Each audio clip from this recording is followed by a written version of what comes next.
Mis manos temblaban mientras trenzaba los juncos húmedos. Cada respiración era una plegaria silenciosa. Afuera, los soldados egipcios recorrían las calles, sus sandalias resonando como tambores de muerte. El llanto de las madres hebreas era el himno de nuestros días. 3 meses había logrado esconder mi secreto. 3 meses de susurros y sobresaltos a medianoche. Mi hermoso niño dormía plácidamente, ajeno a la sentencia que pendía sobre su cabeza. La cesta estaba casi terminada, impermeabilizada con betún y brea. Mis lágrimas caían sobre ella mientras mis dedos trabajaban frenéticamente. El Nilo, dador de vida para los egipcios, sería ahora el único camino de esperanza para mi hijo. Miriam, apenas una niña, observaba desde la esquina, sus ojos grandes y asustados. Al amanecer, cuando la niebla aún cubría las aguas, caminé con mi precioso tesoro. Cada paso me desgarraba. Le canté por última vez. Respiré su aroma. Besé su frente. Adonai estará contigo.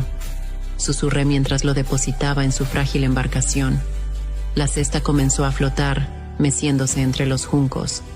Parte de mi alma se alejaba con ella. Miriam seguiría su rastro. Yo me quedé allí, de rodillas en el lodo, mis manos extendidas hacia el río que se llevaba mi corazón. No era una ofrenda al Nilo.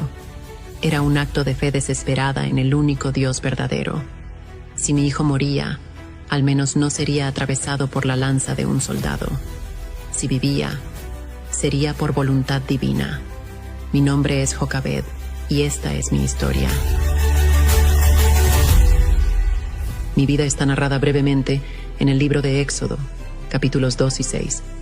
Pertenecía a la tribu de Leví y estaba casada con Amram, también levita. Vivíamos en Egipto, donde nuestro pueblo había crecido desde los tiempos de José. Ya no éramos favorecidos, sino esclavos y amenaza.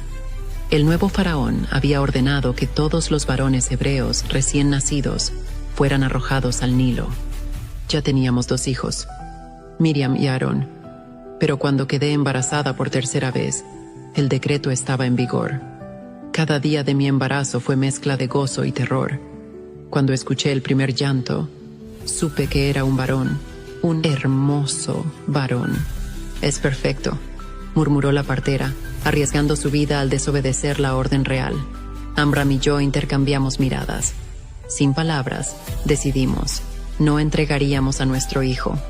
Durante 3 meses logramos ocultarlo. Cuando lloraba, cantábamos más fuerte. Dormíamos por turnos, siempre alerta. Nuestros vecinos sabían, pero nadie nos delató. El sufrimiento común nos había unido. Pero el niño crecía, su llanto se hacía más fuerte. Cada semana aumentaba el riesgo. Una noche, mientras lo observaba dormir, la idea vino como un susurro divino. «Un arca», murmuré. «Una pequeña arca para mi hijo». Comenzamos a trabajar en secreto. Recogimos juncos, los trenzamos densamente. Usamos brea y betún para impermeabilizar. La víspera de nuestro plan, apenas pude dormir. Abracé a mi hijo toda la noche, memorizando su rostro, sus manitas. Le di pecho hasta que quedó profundamente dormido. Quizás sea la última vez, pensé, mordiéndome el labio para no llorar. Después de dejarlo en el río, regresé como una sombra. Mis brazos vacíos pesaban como piedras. Las horas pasaban lentamente, tortuosamente. Miriam regresó corriendo al mediodía, sin aliento. «Madre». La hija del faraón lo encontró. Estaba bañándose y vio la cesta. Cuando la abrió, el niño lloró. Yo me acerqué y le pregunté si quería una nodriza hebrea. Y ella dijo que sí, te está esperando. No podía creerlo. Adonai había escuchado de forma tan extraordinaria. Con el corazón desbocado, seguí a Miriam. Y allí estaba ella, la hija del faraón, sosteniendo a mi hijo. «Este niño es hebreo», dijo con voz firme. «Lo he encontrado entre los juncos. Lo tomaré como mi hijo, pero necesita ser amamantado. Puedes hacerlo. Te pagaré por ello». ¿Pagarme por amamantar a mi propio hijo? Contuve las lágrimas y asentí respetuosamente. Cuando volvió a mi pecho, experimenté el milagro completamente. No solo viviría, sino que sería criado como príncipe de Egipto, con privilegios inimaginables para un esclavo. Y yo estaría a su lado, al menos durante sus primeros años. Lo llamaré Moisés, dijo la princesa, porque de las aguas lo saqué. Moisés, un nombre egipcio para un niño hebreo destinado a la grandeza. Regresé a casa sosteniendo el milagro en mis brazos. Esa noche, por primera vez en meses, dormimos sin miedo. Los años que siguieron fueron equilibrio entre gozo y dolor. Gozo porque podía criarlo, enseñarle nuestra lengua, nuestras historias, nuestra fe. Dolor porque sabía que eventualmente tendría que entregarlo definitivamente al palacio. Le hablé de Abraham, Isaac y Jacob. Le conté sobre José y cómo nuestro pueblo llegó a Egipto. No olvides nunca de dónde vienes. Le susurraba. No importa lo que te digan en el palacio, tú eres uno de nosotros, y el Dios de nuestros padres tiene un propósito para ti. ¿Me entendía? A veces veía en sus ojos comprensión más allá de su edad. Otras veces, era simplemente un niño juguetón, corriendo con Aarón o escuchando las historias de Miriam. Cuando Moisés tenía 5 años, la princesa vino con el mensaje inevitable. Era tiempo del palacio. Debía comenzar su educación como príncipe. La noche anterior a su partida, no dormí. Me quedé mirándolo, memorizando cada rasgo. Recuerda nuestras historias, le dije en nuestro último abrazo. Recuerda que eres amado. Y recuerda que el Dios de nuestros padres siempre estará contigo, incluso en el palacio. Al día siguiente, vestido con ropas lujosas, Moisés partió. Antes de subir al carruaje dorado, corrió hacia mí una última vez y susurró. Te quiero, madre. Madre. Me llamó madre. Ese fue mi consuelo durante los años oscuros que siguieron. No lo vi por mucho tiempo. Ocasionalmente, Miriam traía noticias. Moisés crecía fuerte e inteligente, aprendiendo ciencias y artes egipcias, pero manteniendo cierta distancia, como recordando su origen. Los años pasaron. Nuestro pueblo seguía bajo esclavitud cada vez más severa. A veces me preguntaba si todo había sido en vano. ¿Acaso un príncipe egipcio recordaría a sus hermanos esclavizados? Entonces llegaron las noticias. Moisés había matado a un capataz que golpeaba a un esclavo hebreo. Había defendido a uno de los nuestros. Las semillas plantadas habían germinado, pero tuvo que huir, buscado por asesinato. Durante 40 años no supimos de él. Algunos decían que había muerto, otros que vivía entre madianitas. Yo seguía rezando cada noche, pidiendo a Dios que lo protegiera y que cumpliera su propósito. Ya anciana, escuché rumores. Un hombre había regresado del desierto, enviado por Dios para liberarnos. Su nombre era Moisés. ¿Podía ser él? ¿Había vuelto mi hijo? Lo vi una vez más antes de mi muerte. Estaba transformado, curtido por el sol. Sus ojos ardían con fuego interior de encuentros divinos. Era un profeta, un líder, el instrumento escogido por Dios. Me reconoció entre la multitud. Tomó mis manos arrugadas entre las suyas. Madre, dijo simplemente. No necesité más. En esa palabra estaba todo. Reconocimiento, gratitud, amor y comprensión del plan divino que nos había entrelazado. Yo hice lo que pude, le dije temblorosa. Ahora el resto está en tus manos y en las de Dios. No temí lanzarte al río aquel día, continué, porque sabía que Adonai tenía planes para ti, y ahora veo que tenía razón. No viví para ver las plagas, ni el éxodo, ni el mar rojo, pero morí en paz, sabiendo que mi pequeña cesta había sido el primer paso de la liberación de todo un pueblo. Mi historia no es solo de una madre, es de confianza radical, de esperanza contra toda esperanza. Es testimonio de cómo Dios usa los actos de fe más pequeños para cambiar la historia. Cada vez que veas a una madre defendiendo a sus hijos, recuerda, a veces, lo que parece derrota es solo el comienzo de una victoria mayor. Recuerda que incluso en las circunstancias más oscuras, la luz divina nunca se extingue. La historia de Jocabed resuena poderosamente en este tiempo, donde tantas familias enfrentan situaciones imposibles. Hoy vemos madres que cruzan fronteras peligrosas con sus hijos en brazos, buscando un futuro mejor. Vemos padres que trabajan turnos dobles para dar educación a sus pequeños. Vemos familias separadas por guerras, pandemias y políticas. Como Jocabed, ellos también enfrentan decisiones desgarradoras, con la esperanza de que sus sacrificios darán fruto en la siguiente generación. La fe paciente de Jocabed nos desafía profundamente. Ella sembró en su hijo durante esos primeros años críticos, sin garantía de resultados, confiando en que esas semillas germinarían algún día.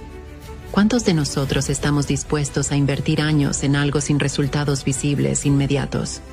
En un mundo digital que nos promete soluciones rápidas y efectos instantáneos, la paciente espera de Jocabed, 40 años sin ver a su hijo y sin saber si su sacrificio había valido la pena, nos enseña el verdadero significado de la fe perseverante.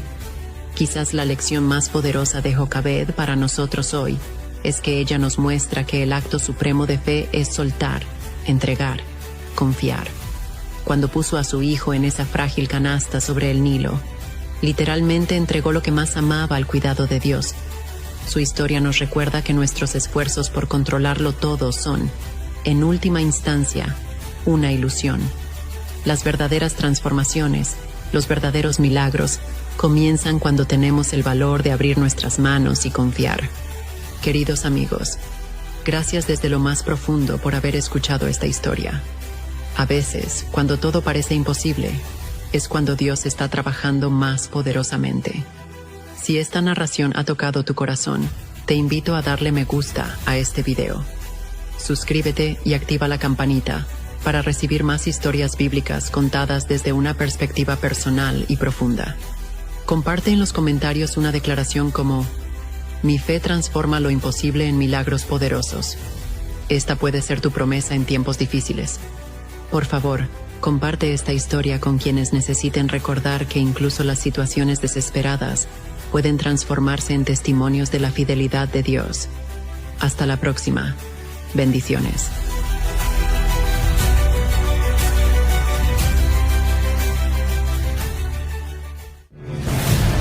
El cielo se puso negro, como si el día se hubiera desgarrado en llanto.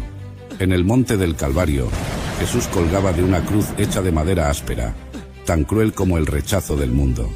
Clavos gruesos habían traspasado sus manos y sus pies, y la sangre corría como ríos de amor que descendían lentamente por su cuerpo destrozado, mezclándose con la tierra seca, como si la creación misma llorara su dolor.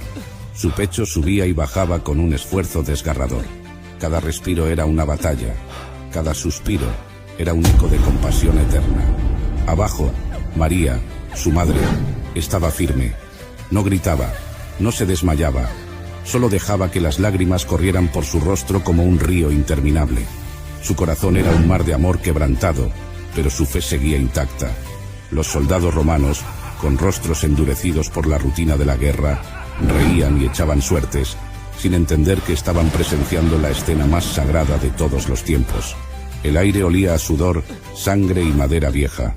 Jesús, con voz débil pero cargada de compasión, dijo: «Padre, perdónalos, no saben lo que hacen». Entonces, un trueno rompió el cielo. La tierra tembló bajo los pies de todos. El terror entró en el corazón de los arrogantes, mientras el llanto de los justos se mezclaba con el murmullo del viento. Cerca de las 3 de la tarde, con su cuerpo al límite y su alma cargando el pecado del mundo, Jesús gritó: «Eli, Eli, lama sabactani», que traducido es: Dios mío, ¿por qué me has abandonado?». Luego, exhaló con fuerza y con voz firme dijo: «Todo está consumado». Su cabeza se inclinó y el mundo quedó en silencio. Fue el fin, pero también el inicio. La cruz no era el fin, sino el comienzo de la victoria más grande para toda la humanidad.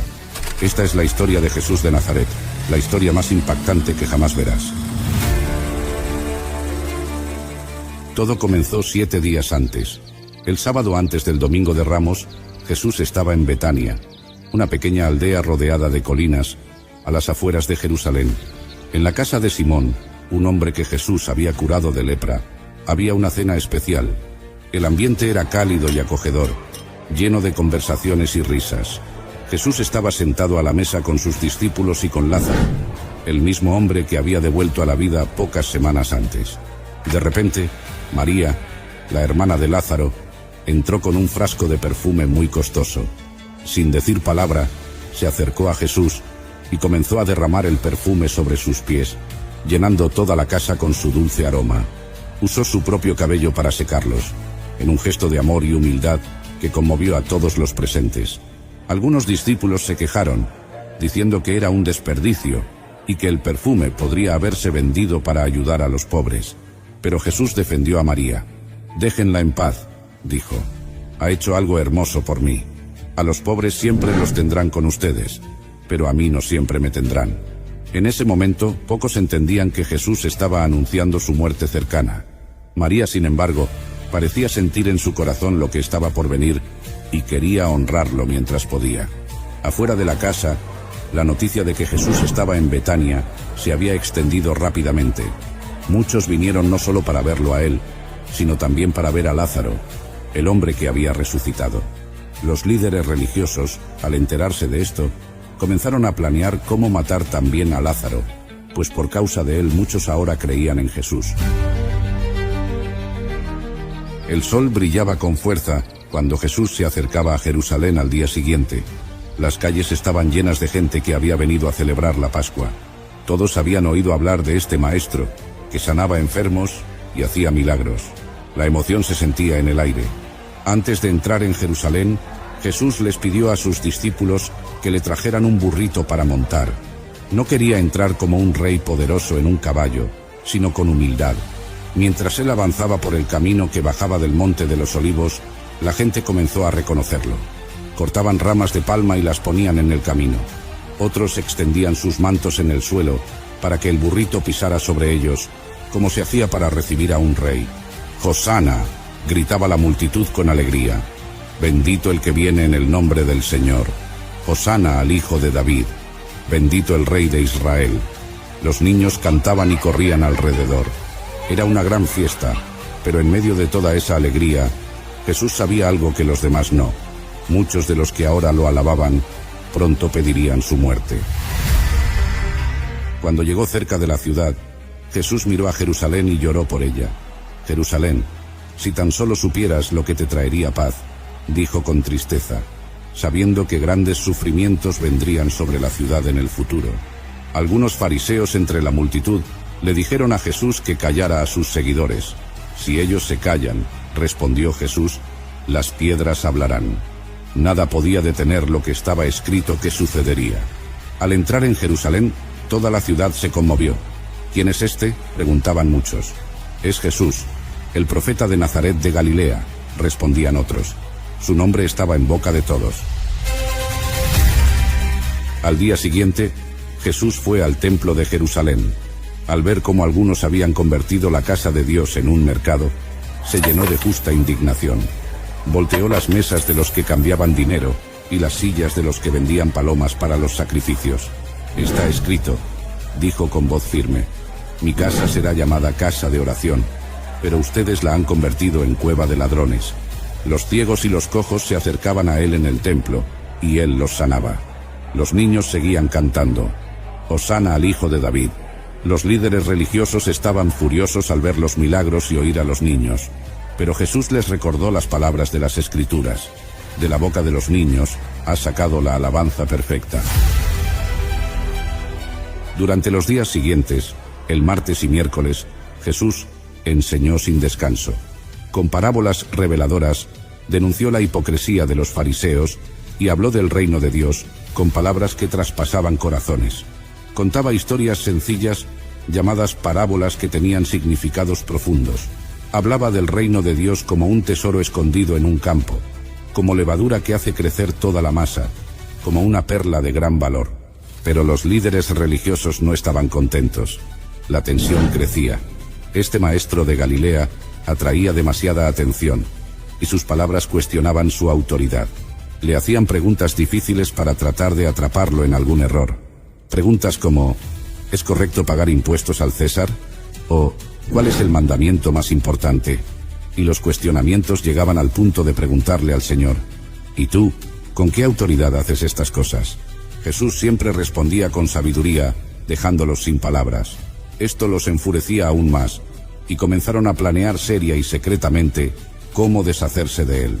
Judas Iscariote, uno de los 12 discípulos de Jesús, fue a hablar con ellos en secreto. ¿Qué me darán si les entrego a Jesús?, preguntó. Le ofrecieron 30 monedas de plata, y desde ese momento, Judas buscaba la oportunidad de traicionarlo. El jueves por la noche, Jesús se reunió con sus discípulos en un cuarto alto para celebrar la cena de Pascua. Sabía que sería su última cena juntos. Mientras estaban sentados, hizo algo que los sorprendió. Se levantó de la mesa, se quitó el manto, se ató una toalla a la cintura y comenzó a lavarles los pies, un trabajo que normalmente hacían los sirvientes. Pedro, al ver esto, le dijo: «Maestro, jamás permitiré que me laves los pies». Pero Jesús insistió: «Si no te los lavo, no tendrás parte conmigo». Después de terminar de lavarles los pies a cada uno de sus discípulos y secarlos con la toalla, les explicó: «¿Entienden lo que he hecho? Ustedes me llaman Maestro y Señor, y dicen bien, pues si yo, siendo su Señor y Maestro, les he lavado los pies, también ustedes deben lavarse los pies unos a otros. Les estoy dando un ejemplo». Después de que hubieron cenado, Jesús tomó pan y lo bendijo. Lo partió y se lo dio a sus discípulos diciendo: «Tomen y coman. Este es mi cuerpo que por ustedes es partido». Luego tomó una copa de vino, dio gracias y se las pasó diciendo: «Beban todos de ella, porque esta es mi sangre del nuevo pacto, que es derramada por muchos para el perdón de pecados. Les digo que no volveré a beber del fruto de la vid, hasta el día en que beba con ustedes el vino nuevo en el reino de mi Padre». También aprovechó ese momento para decirles algo que los dejó confundidos y tristes: «Uno de ustedes me va a traicionar». Los discípulos se miraron unos a otros, preguntándose quién podría hacer algo así. Judas sabía que Jesús hablaba de él, pero guardó silencio. Después de la cena, salieron al monte de los Olivos. En el camino, Jesús les advirtió: «Esta noche todos ustedes me abandonarán». Pedro, con su temperamento característico, juró que, aunque todos lo abandonaran, él nunca lo haría. Jesús le respondió con tristeza: «Te aseguro que esta misma noche, antes de que cante el gallo, me negarás 3 veces». Tiempo después, llegaron al jardín de Getsemaní. Jesús les pidió a Pedro, Santiago y Juan que por favor lo acompañaran mientras él iba a orar, y les dijo: «Mi alma está muy triste, hasta el punto de la muerte. Quédense aquí y velen conmigo». Se apartó un poco, cayó rostro en tierra y comenzó a orar: «Padre mío, si es posible, pasa de mí esta copa, pero que no sea como yo quiero, sino como quieres tú». Volvió a donde estaban los discípulos y los encontró dormidos, y les dijo: «¿No pudieron velar conmigo ni siquiera 1 hora? Velen y oren para que no caigan en tentación. A la verdad, el espíritu está dispuesto, pero el cuerpo es débil». Fue a orar por segunda y tercera vez, siempre con las mismas palabras, mientras la angustia crecía en su corazón. Su oración era tan intensa que su sudor era como gotas de sangre que caían a tierra. Un ángel del cielo se le apareció para darle fuerzas en ese momento de terrible agonía espiritual. Cuando regresó por tercera vez, les dijo: «¿Todavía están durmiendo y descansando? Miren, ha llegado la hora, y el Hijo del Hombre va a ser entregado en manos de pecadores. Levántense, vamos, ya se acerca el que me traiciona». Mientras todavía hablaba, apareció Judas con un grupo armado con espadas y palos, enviado por los líderes religiosos. Judas les había dado una señal: «Al que yo bese, ese es, arréstenlo». Y poco a poco se fue acercando a Jesús, lo saludó diciendo: «Maestro», y lo besó. Este beso, que debía ser un gesto de afecto y respeto, se convirtió en la señal de su traición. Los hombres se acercaron, agarraron a Jesús y lo arrestaron. Pedro, uno de los discípulos, sacó una espada e hirió a un siervo del sumo sacerdote, cortándole la oreja. Pero Jesús le dijo: «Guarda tu espada. ¿Acaso no he de beber la copa que el Padre me ha dado?». Y tocando la oreja del hombre, lo sanó. También Jesús dijo a la multitud que observaba: «¿Han salido a arrestarme con espadas y palos como si fuera un bandido? Todos los días estaba enseñando en el templo y no me arrestaron. Pero esta es su hora, cuando gobierna la oscuridad.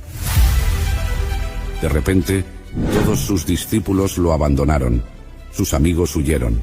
El Hijo del Hombre fue entregado a los hombres, tal como él había predicho algunas horas antes. Solo lo seguían de lejos Pedro y otro discípulo. En la madrugada del viernes, primero llevaron a Jesús ante Anás, que era suegro del sumo sacerdote Caifás. Después lo enviaron ante el mismo Caifás, donde estaba reunido el Sanedrín, que eran los maestros de la ley y los ancianos. Buscaban alguna declaración falsa contra Jesús para poder condenarlo a muerte, pero no encontraban ninguna, así que les pagaron a testigos falsos. Por fin, el sumo sacerdote le preguntó directamente: «Te ordeno en el nombre del Dios viviente, que nos digas si eres el Cristo, el Hijo de Dios». Jesús respondió: «Sí, lo soy, y les digo que desde ahora verán al Hijo del Hombre sentado a la derecha del Todopoderoso y viniendo sobre las nubes del cielo». El sumo sacerdote rasgó sus vestiduras diciendo: «Ha blasfemado. ¿Qué necesidad tenemos de más testigos? Ustedes han oído la blasfemia. ¿Qué les parece?». Todos respondieron: «Es digno de muerte». Entonces le escupieron en la cara y lo golpearon. Otros le taparon los ojos y le daban bofetadas diciendo: «Profetiza, Cristo, ¿quién te golpeó?». Mientras todo esto sucedía, Pedro estaba sentado afuera en el patio. Una sirvienta se le acercó y dijo: «Tú también estabas con Jesús de Galilea». Pero él lo negó delante de todos: «No sé de qué hablas». Salió al portal, y otra persona lo vio y dijo a los que estaban allí: «Este estaba con Jesús de Nazaret». De nuevo lo negó, esta vez diciendo: «Juro que no conozco a ese hombre». Un poco después, los que estaban allí se acercaron a Pedro y le dijeron: «Seguro que tú eres uno de ellos, se te nota por tu acento galileo». Entonces comenzó a maldecir y jurar: «No conozco a ese hombre». En ese momento cantó un gallo, y fue aquí donde Pedro recordó las palabras de Jesús: «Antes de que cante el gallo, me negarás 3 veces». Después de eso salió y lloró amargamente. Al amanecer, todos los jefes de los sacerdotes y los ancianos del pueblo decidieron matar a Jesús. Lo ataron, se lo llevaron y lo entregaron a Pilato, el gobernador romano. Cuando Judas vio que habían condenado a Jesús, sintió remordimiento y devolvió las 30 monedas de plata a los jefes de los sacerdotes diciendo: «He pecado al entregar sangre inocente». Ellos respondieron: «¿Y a nosotros qué nos importa? Ese es tu problema». Judas arrojó las monedas en el templo, salió y se ahorcó. Pilato interrogó en privado a Jesús. Allí le preguntó: «¿Eres tú el rey de los judíos?». Jesús le respondió: «Tú lo has dicho». Pero cuando los jefes de los sacerdotes y los ancianos lo acusaban, no respondía nada. Pilato estaba asombrado. Era costumbre que en cada fiesta de Pascua, el gobernador liberara a un prisionero elegido por la multitud. En ese tiempo tenían un prisionero famoso llamado Barrabás. Pilato preguntó a la multitud reunida: «¿A quién quieren que les suelte? ¿A Barrabás o a Jesús, el llamado Cristo?». Él sabía que habían entregado a Jesús por envidia. Los jefes de los sacerdotes y los ancianos convencieron a la multitud para que pidiera la libertad de Barrabás y la muerte de Jesús. Así que cuando Pilato preguntó: «¿A cuál de los dos quieren que les suelte?», ellos gritaron: «A Barrabás». «¿Y qué hago con Jesús, el llamado Cristo?», preguntó Pilato. Todos gritaron: «Crucifícalo». «¿Por qué? ¿Qué mal ha hecho?», insistió Pilato. Pero ellos gritaban aún más fuerte: «Crucifícalo». Al ver que no conseguía nada, sino que más bien la multitud encolerizada comenzaba un tumulto, Pilato tomó agua y se lavó las manos delante de la gente diciendo: «Soy inocente de la sangre de este hombre. Allá ustedes». Todo el pueblo respondió: «Que su sangre caiga sobre nosotros y sobre nuestros hijos». Entonces Pilato les soltó a Barrabás, y a Jesús, después de azotarlo, lo entregó para que fuera crucificado. Los soldados del gobernador llevaron a Jesús al pretorio y reunieron alrededor de él a toda la tropa. Le quitaron la ropa y le pusieron un manto de color escarlata. Trenzaron una corona de espinas y se la pusieron en la cabeza, y en la mano derecha le pusieron una caña. Luego se arrodillaban frente a él y se burlaban diciendo: «Salve, rey de los judíos». Le escupían, le quitaban la caña y le golpeaban la cabeza con ella. Después de burlarse de él, le quitaron el manto, le pusieron su propia ropa y lo llevaron para crucificarlo. Le obligaron a cargar su propia cruz. El camino hacia el lugar de la crucifixión, llamado Gólgota, que significa lugar de la calavera, fue doloroso y humillante. Jesús, debilitado por los golpes y la pérdida de sangre, apenas podía mantenerse en pie, pero aún así se cayó en varias oportunidades. Al ver esto, los soldados obligaron a un hombre llamado Simón de Cirene, que venía del campo, a ayudarle a cargar la cruz. Una gran multitud seguía a Jesús, incluyendo mujeres que lloraban y se lamentaban por él. Jesús se volvió hacia ellas y les dijo: «Hijas de Jerusalén, no lloren por mí, lloren por ustedes y por sus hijos». Cuando llegaron al Gólgota, le ofrecieron a Jesús vino mezclado con hiel para tratar de adormecer el dolor, pero después de probarlo, no quiso beberlo. Lo crucificaron junto con 2 criminales, uno a su derecha y otro a su izquierda, cumpliendo así la profecía: «Fue contado entre los transgresores». Los soldados repartieron su ropa echando suertes y pusieron sobre su cabeza un letrero con la causa de su condena: «Este es Jesús, el Rey de los judíos». Los que pasaban por allí lo insultaban, meneando la cabeza y diciendo: «Tú que destruyes el templo y en 3 días lo reconstruyes, sálvate a ti mismo. Si eres el Hijo de Dios, baja de la cruz». De la misma manera, los jefes de los sacerdotes, junto con los maestros de la ley y los ancianos, se burlaban de él. Salvó a otros, pero no puede salvarse a sí mismo. Es el Rey de Israel, que baje ahora de la cruz y creeremos en él. Confía en Dios, que Dios lo rescate ahora, si de veras lo quiere, ya que dijo: «Soy el Hijo de Dios». Incluso los criminales crucificados con él lo insultaban. Sin embargo, más tarde, uno de ellos reprendió al otro diciendo: «¿Ni siquiera tú, que estás bajo la misma condena, temes a Dios? Nosotros estamos recibiendo lo que merecen nuestros hechos, pero este hombre no ha hecho nada malo». Y añadió: «Jesús, acuérdate de mí cuando vengas en tu reino». Jesús le respondió: «Te aseguro que hoy estarás conmigo en el paraíso». Cerca de la cruz de Jesús estaban su madre, la hermana de su madre, María la esposa de Cleofas, y María Magdalena. Cuando Jesús vio a su madre, y junto a ella al discípulo a quien él amaba, dijo a su madre: «Mujer, ahí tienes a tu hijo». Luego dijo al discípulo: «Ahí tienes a tu madre». Y desde ese momento, el discípulo la recibió en su casa. Desde el mediodía hasta las 3 de la tarde, toda la tierra quedó en oscuridad. A eso de las 3, Jesús clamó a gran voz: «Elí, Elí, lama sabactani», que significa: Dios mío, ¿por qué me has abandonado?». Algunos de los que estaban allí decían: «Está llamando a Elías». Enseguida uno de ellos corrió, tomó una esponja, la empapó en vinagre, la puso en una caña y le dio a beber. Los demás decían: «Déjalo, veamos si viene Elías a salvarlo». Sabiendo que ya todo estaba cumplido, Jesús dijo: «Tengo sed», para que se cumpliera la escritura. Había allí una vasija llena de vinagre.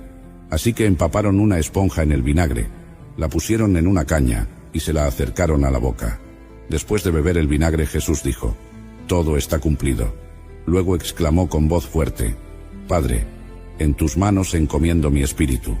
Y habiendo dicho esto, inclinó la cabeza y entregó su espíritu. En ese momento, el velo del templo se rasgó en 2, de arriba a abajo. La tierra tembló, las rocas se partieron y los sepulcros se abrieron. Muchos cuerpos de santos que habían muerto resucitaron y salieron de los sepulcros. El oficial romano y los que con él estaban guardando a Jesús, al ver el terremoto y todo lo que había sucedido, se llenaron de miedo y dijeron: «Verdaderamente este era el Hijo de Dios». Como era el día de preparación y el siguiente día era sábado, un sábado muy solemne, los líderes judíos no querían que los cuerpos quedaran en las cruces durante el sábado. Así que le pidieron a Pilato que les quebraran las piernas a los crucificados y quitaran sus cuerpos. Los soldados fueron y le quebraron las piernas al primer hombre y luego al otro que había sido crucificado con Jesús. Pero cuando llegaron a Jesús y vieron que ya estaba muerto, no le quebraron las piernas. En vez de eso, uno de los soldados le abrió el costado con una lanza. y al instante salió sangre y agua. Al atardecer, llegó un hombre rico de Arimatea llamado José, que también se había hecho discípulo de Jesús. José fue a Pilato y le pidió el cuerpo de Jesús. Pilato ordenó que se lo entregaran. José tomó el cuerpo, lo envolvió en una sábana limpia de lino y lo puso en su propio sepulcro nuevo, que había excavado en la roca. Hizo rodar una gran piedra a la entrada del sepulcro y se fue. María Magdalena y la otra María estaban allí sentadas frente al sepulcro. El siguiente día, que era sábado, los jefes de los sacerdotes y los fariseos fueron a ver a Pilato y le dijeron: «Señor, recordamos que mientras ese engañador aún vivía dijo: a los 3 días resucitaré. Ordena pues que se asegure el sepulcro hasta el tercer día, no sea que vengan sus discípulos, se roben el cuerpo y digan al pueblo: ha resucitado de entre los muertos. Ese último engaño sería peor que el primero». Pilato le respondió: «Lleven una guardia de soldados y aseguren el sepulcro lo mejor que puedan». Así que ellos fueron, aseguraron el sepulcro sellando la piedra y dejando allí la guardia. El sábado fue un día de silencio y tristeza. Los discípulos estaban escondidos, temerosos de correr la misma suerte que su maestro. Las mujeres que habían seguido a Jesús desde Galilea guardaban el día de reposo según el mandamiento, pero preparaban especias aromáticas para ungir el cuerpo de Jesús. La ciudad de Jerusalén seguía celebrando la Pascua, mientras el cuerpo del verdadero Cordero Pascual yacía en el sepulcro. Nadie sabía que el silencio de ese sábado era el preludio de la mayor victoria que el mundo jamás vería. Muy temprano el domingo, cuando aún estaba oscuro, María Magdalena fue al sepulcro y vio que la piedra había sido quitada de la entrada. De repente, hubo un gran terremoto, porque un ángel del Señor bajó del cielo y, acercándose al sepulcro, hizo rodar la piedra y se sentó sobre ella. Su aspecto era como el relámpago, y su ropa era blanca como la nieve. Los guardias tuvieron tanto miedo de él, que se pusieron a temblar y quedaron como muertos. María Magdalena corrió al lugar donde estaban Pedro y el otro discípulo a quien Jesús amaba, y les dijo: «Se han llevado del sepulcro al Señor, y no sabemos dónde lo han puesto». Pedro y el otro discípulo fueron corriendo al sepulcro. Ambos corrían, pero el otro discípulo corrió más aprisa que Pedro, y llegó primero. Se agachó, miró adentro, y vio las vendas de lino, pero no entró. Pedro, que lo seguía, llegó y entró en el sepulcro. Vio las vendas de lino que estaban allí, y el sudario que había cubierto la cabeza de Jesús no estaba con las vendas sino enrollado en un lugar aparte. Entonces el otro discípulo, que había llegado primero al sepulcro, también entró, y vio y creyó. Todavía no habían entendido la Escritura, que decía que Jesús tenía que resucitar de los muertos. Mientras tanto, María Magdalena estaba afuera, junto al sepulcro, llorando. Mientras lloraba, se agachó para mirar dentro del sepulcro, y vio a 2 ángeles vestidos de blanco, sentados donde había estado el cuerpo de Jesús, uno a la cabecera y otro a los pies. «Mujer, ¿por qué lloras?», le preguntaron los ángeles. «Porque se han llevado a mi Señor, y no sé dónde lo han puesto», respondió ella. Al decir esto, se volvió y vio a Jesús de pie, pero no sabía que era él. «Mujer, ¿por qué lloras? ¿A quién buscas?». Ella, pensando que era el jardinero, le dijo: «Señor, si usted se lo ha llevado, dígame dónde lo ha puesto, y yo iré por él». «María», le dijo Jesús. Ella se volvió y exclamó en arameo: «Maestro». «No me detengas», le dijo Jesús, «porque todavía no he subido al Padre. Ve más bien a mis hermanos y diles: subo a mi Padre, que es Padre de ustedes, a mi Dios, que es Dios de ustedes». María Magdalena fue a dar la noticia a los discípulos. «He visto al Señor», exclamaba, y les contó lo que Jesús le había dicho. Ese mismo día, 2 discípulos iban camino a una aldea llamada Emaús, conversando sobre todo lo que había acontecido. Mientras hablaban y discutían, Jesús mismo se acercó y comenzó a caminar con ellos, pero no lo reconocieron. «¿Qué vienen discutiendo por el camino?», les preguntó. Ellos se detuvieron, con semblante triste, y uno llamado Cleofás le contestó: «¿Eres tú el único visitante en Jerusalén que no se ha enterado de lo que ha ocurrido allí en estos días?». «¿Qué cosas?», les preguntó. «Lo de Jesús de Nazaret», le respondieron. «Era un profeta, poderoso en obras y en palabras delante de Dios y de todo el pueblo. Los jefes de los sacerdotes y nuestros gobernantes lo entregaron para ser condenado a muerte y lo crucificaron. Nosotros esperábamos que él fuera el que iba a redimir a Israel. Y para colmo, ya hace 3 días que sucedió esto. Es más, algunas mujeres de nuestro grupo nos dejaron asombrados. Esta mañana temprano fueron al sepulcro, pero no hallaron su cuerpo. Vinieron a decirnos que hasta habían tenido una visión de ángeles, quienes les dijeron que él está vivo. Algunos de nuestros compañeros fueron después al sepulcro y lo encontraron tal como habían dicho las mujeres, pero a él no lo vieron. Entonces Jesús les dijo: «Qué faltos de entendimiento son ustedes, y qué tardos de corazón para creer todo lo que han dicho los profetas. ¿No tenía que sufrir el Cristo estas cosas antes de entrar en su gloria?» Y comenzando por Moisés y siguiendo por todos los profetas, les explicó lo que decían las Escrituras acerca de él. Al acercarse a la aldea donde iban, Jesús hizo como que iba a seguir adelante, pero ellos lo obligaron a quedarse diciendo: «Quédate con nosotros, que está atardeciendo y el día ya ha declinado». Así que entró para quedarse con ellos. Cuando estaba a la mesa con ellos, tomó el pan, lo bendijo, lo partió y comenzó a dárselo. Entonces se les abrieron los ojos y lo reconocieron, pero él desapareció de su vista. Se decían el uno al otro: ¿no ardía nuestro corazón mientras nos hablaba en el camino y nos explicaba las Escrituras? Se levantaron al instante y regresaron a Jerusalén. Allí encontraron reunidos a los 11 y a los que estaban con ellos, que decían: «Es verdad, el Señor ha resucitado y se ha aparecido a Simón». Entonces los dos contaron lo que les había sucedido en el camino y cómo habían reconocido a Jesús cuando partió el pan. Mientras hablaban de esto, Jesús mismo se puso en medio de ellos y les dijo: «Paz a ustedes». Asustados y asombrados pensaban que veían un espíritu. «¿Por qué se asustan?», preguntó. «¿Por qué surgen dudas en su corazón? Miren mis manos y mis pies. Soy yo mismo. Tóquenme y vean. Un espíritu no tiene carne ni huesos, como ven que yo tengo». Dicho esto, les mostró las manos y los pies. Durante 40 días, Jesús se apareció muchas veces a sus discípulos, hablándoles acerca del reino de Dios. Les dijo: «Vayan por todo el mundo y anuncien las buenas nuevas a toda la creación». Después de decirles esto, fue llevado al cielo ante sus propios ojos, y una nube lo ocultó de su vista. Esta es la historia más impactante jamás contada, la historia que cambió el curso de la humanidad. No es solo un relato del pasado, sino una realidad viva que sigue transformando vidas hoy. Gracias por acompañarnos en este viaje, a través de la historia más importante de todos los tiempos. Si esta narración tocó tu corazón, no olvides dar me gusta y suscribirte para más historias que edifican el espíritu. Si has llegado hasta aquí, te invito a compartir en los comentarios esta frase que expresa lo que significa para ti la victoria de Jesús. Escribe: «Su muerte me dio vida eterna y su victoria también es mi victoria». Comparte esta historia con tus seres queridos en esta Semana Santa, para que ellos también puedan experimentar el poder transformador de este mensaje de amor y esperanza. Hasta la próxima. Bendiciones.